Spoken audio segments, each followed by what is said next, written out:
Welcome to smart English lab. Smart English ল্যাবে তোমাদের সকলকে স্বাগত জানাচ্ছি। আজকে আমরা দেখব খুব একটা হট টপিক, বাংলাদেশে যে আর্থকুয়েকটা হয়ে গেছে সেই আর্থকুয়েকের উপরে একটা রিপোর্ট রাইটিং আমরা প্র্যাকটিস করব। এই রিপোর্ট রাইটিংয়ে আমি অনেক রকমের স্টাইল তোমাদের দেখাবো। কিছু যে বিভিন্ন নিউজ পেপারে যেরকম আমাদের শিরোনাম ছিল বা হেডলাইন্স ছিল, সেই টাইপের হেডলাইন্স আমরা ব্যবহার করার চেষ্টা করব। আমরা ব্যবহার করার চেষ্টা করব কী ধরনের ভোকাবুলারি এক্ষেত্রে ব্যবহার করতে হয়, কিভাবে লিখতে হয়, কিভাবে প্রথম প্যারাটাকে সাজাতে হয়। আমরা প্রত্যেকটা বিষয় খুঁটি না খুঁটি আমরা দেখে নেব। আমাদের যে ক্লাসটা হচ্ছে এই ক্লাসটা তোমরা পুরোটা দেখবে। পুরোটা দেখলে নিশ্চয়ই বুঝতে পারবে যে এই ধরনের রিপোর্ট রাইটিং কীভাবে লিখতে হবে এবং পরীক্ষার হলে লেখার আগে কীভাবে মুখস্থ করতে হয় এবং প্র্যাকটিস করতে হয়।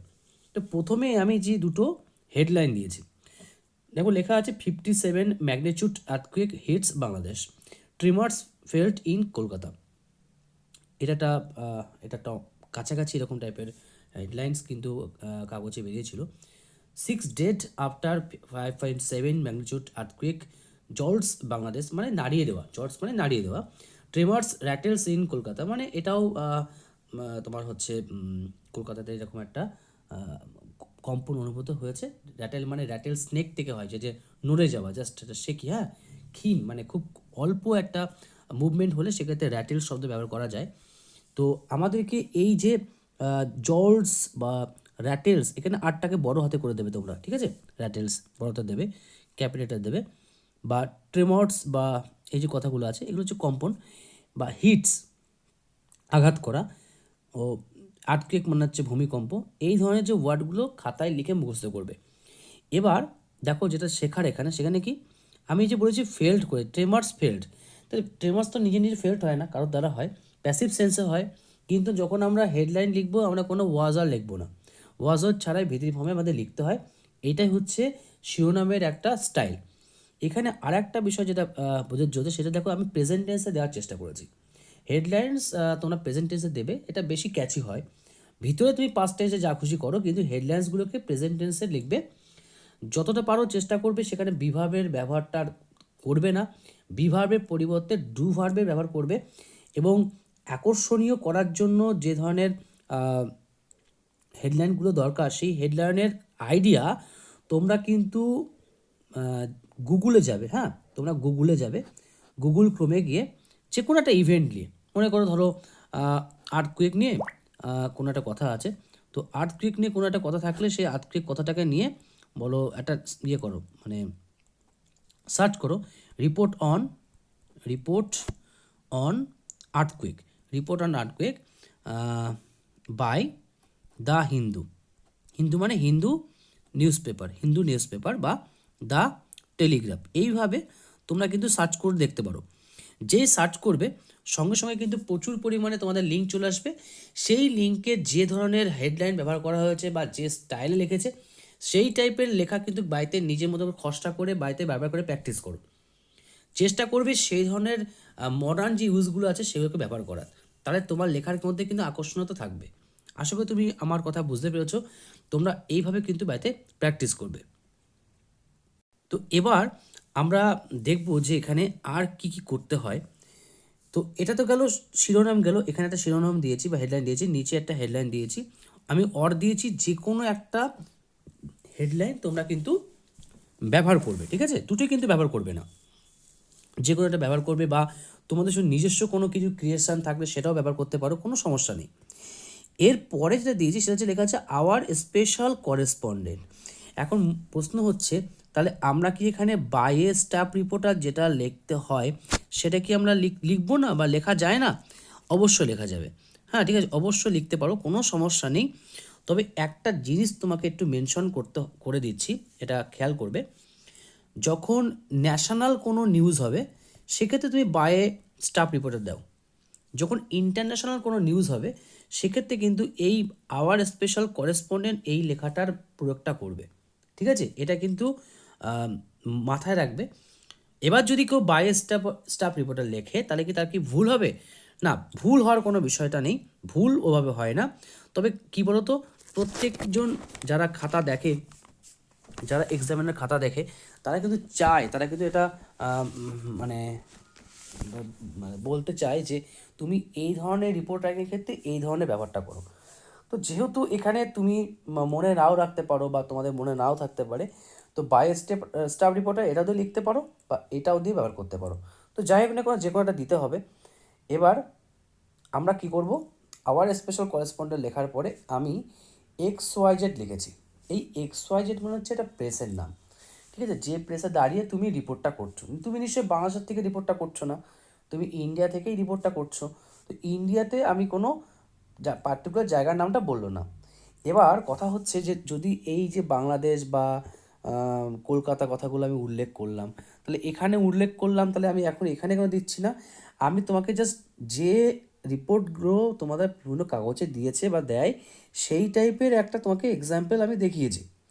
কিন্তু যদি পরীক্ষায় মেনশন করে দেওয়া থাকে যে কোনো রকম কোনো নাম উল্লেখ করা যাবে না, তখন তুমি কিন্তু কলকাতার জায়গায় কিন্তু XYZ সিটি বা XYZ মানে কান্ট্রি, এরকম ABC কান্ট্রি এরকম বড় হাতের কিন্তু দিয়ে সেই জায়গাটা কিন্তু করবে, ঠিক আছে? এভাবে কিন্তু তখন মেনশন করতে হবে।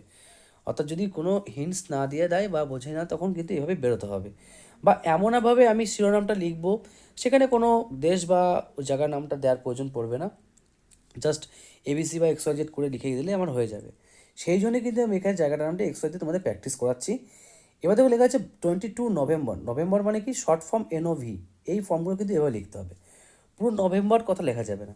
এবার ফার্স্ট প্যারা আমি এটা লিখেছি, তোমরা কিন্তু ফার্স্ট প্যারা কথাটা লিখবে না, মানে তোমাদের বোঝানোর জন্য ফার্স্ট প্যারা আমি কী করতে সেটা দিয়েছি। কী লিখেছি? এ সেভার বা ম্যাসিভ 5.5। এবার দেখো এই জায়গাটা 5.5 বা 5.7 বিভিন্ন রকম কাগজ একরকম বলে।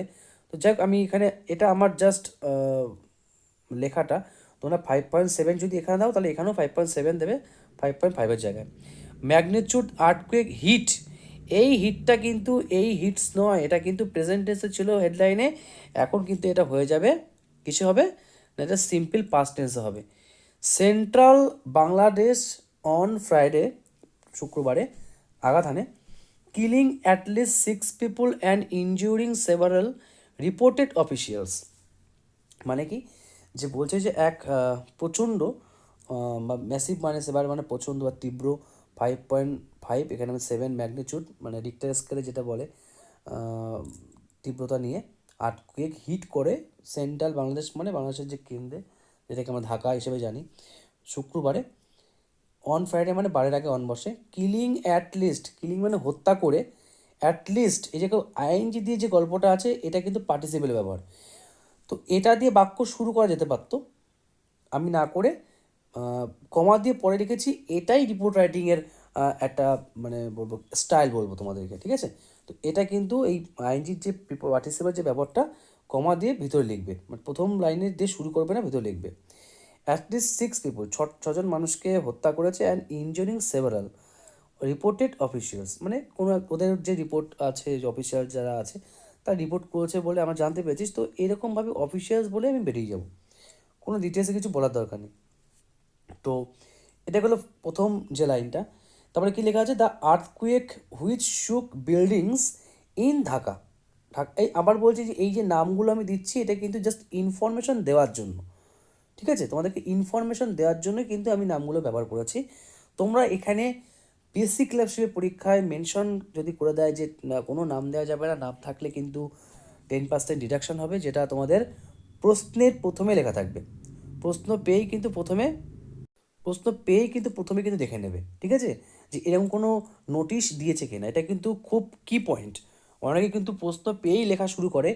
আগে প্রশ্ন পেয়ে প্রশ্নের প্রথম পেজে কিন্তু দেয়া থাকে যে নাম লেখা যাবে কিনা, কোনো ঠিকানা লেখা যাবে কিনা। এটা মানে পরীক্ষায় যারা প্রশ্ন করে তারা পুরো সাজিয়ে দেয়। সেটা পড়ে কিন্তু তারপরে তোমরা এই ধরনের জিনিসগুলো ব্যবহার করবে।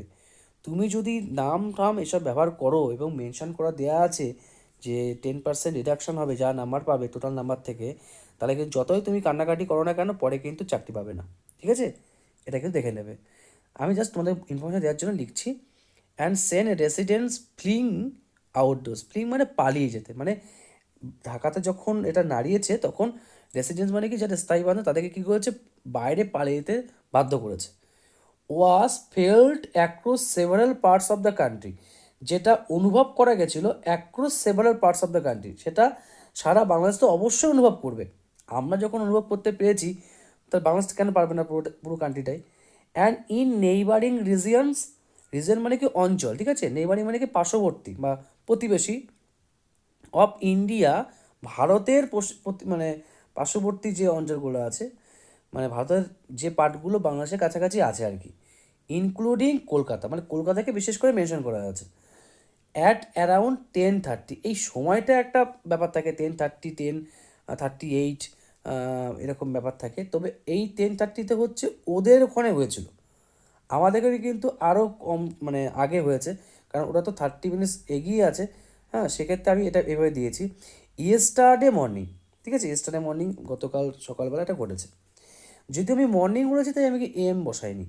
The epicentre, epicentre মানে কেন্দ্র অফ দ্য আর্থ কুয়েক, এটা দেখো ফাঁকা হয়ে গেছে, 100 হবে, was 14 kilometre from Narsingdi in Bangladesh, according to the United States global geological survey. তাহলে এই যে সার্ভে মানে এই সংস্থার থেকে জানানো হয়েছে যে এপি সেন্টার ছিল 14 কিলোমিটার দূরে, ঠিক আছে, বাংলাদেশের 14 কিলোমিটার দূরে এর আর্থকুয়েকের যে মূল কেন্দ্রটা সেটা পাওয়া গেছে।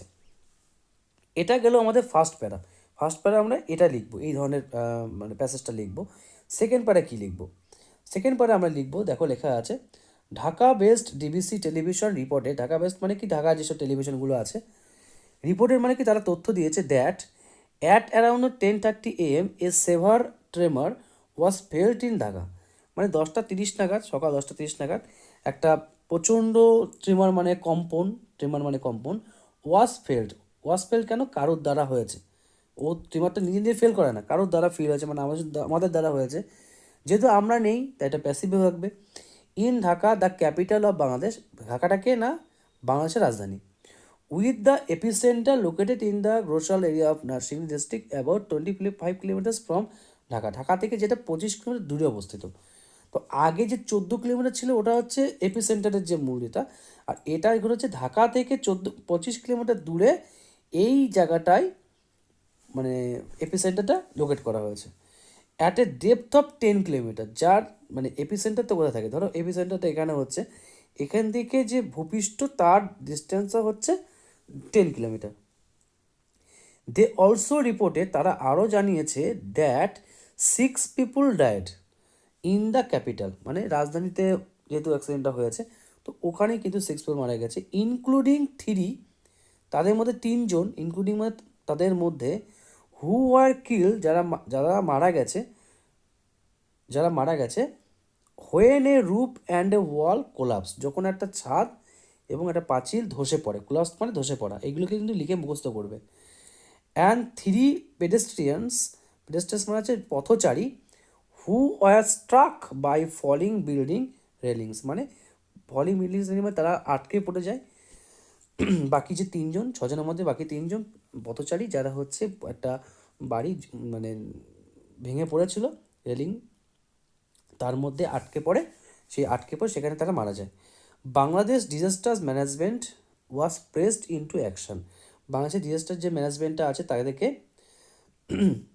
ব্যবহার করা হয় এই মানে অ্যাকশন মানে কাজ করতে, to turn the situation into normalcy, মানে সিচুয়েশনটাকে স্বাভাবিক করার জন্য বাংলাদেশের ডিজাস্টার ম্যানেজমেন্ট তাদেরকে ব্যবহার করা হয়।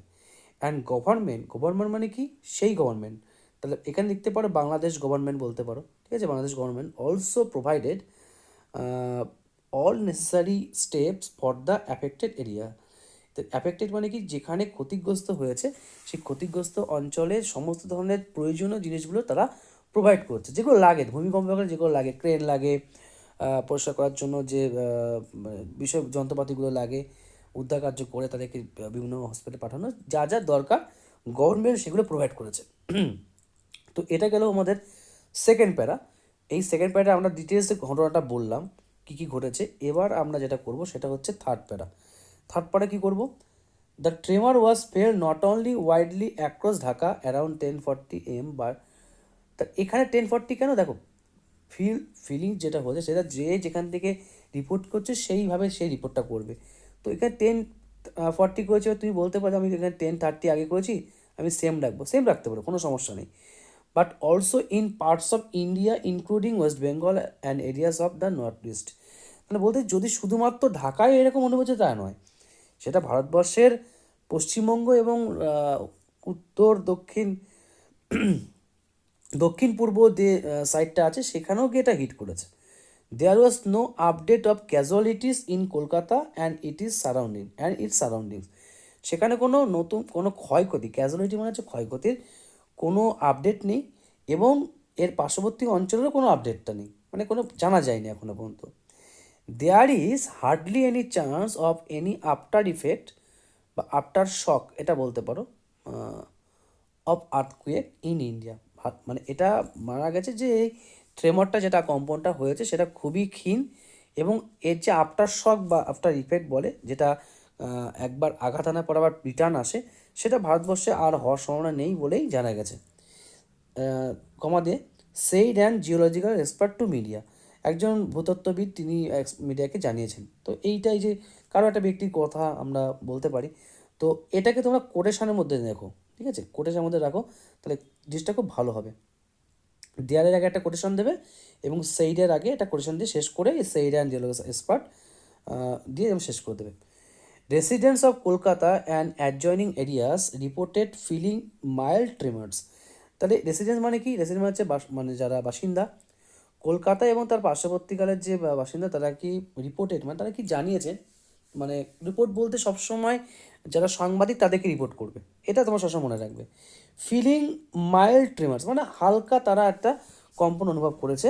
And noticing fans and wall hangings sway slightly during the earthquake, মানে তা দেখেছে যে নোটিশ করেছে যে ফ্যান এবং দেয়াল একটু কাঁপছে, হালকা করে কাঁপছে ডিউরিং দ্য আর্টকুইকের সময়।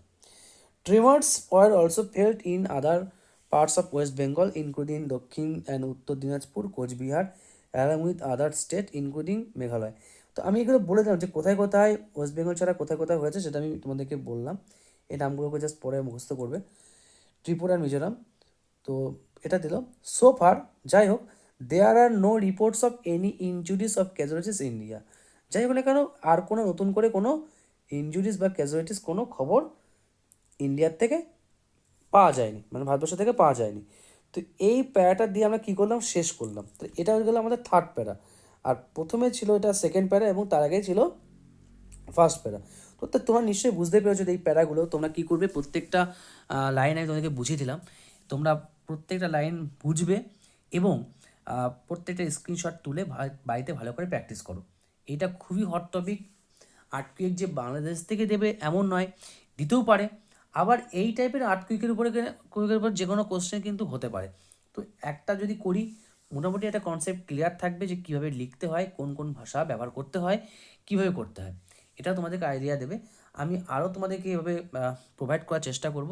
তোমরা কিন্তু চ্যানেলের সাথে যুক্ত থাকার চেষ্টা করো।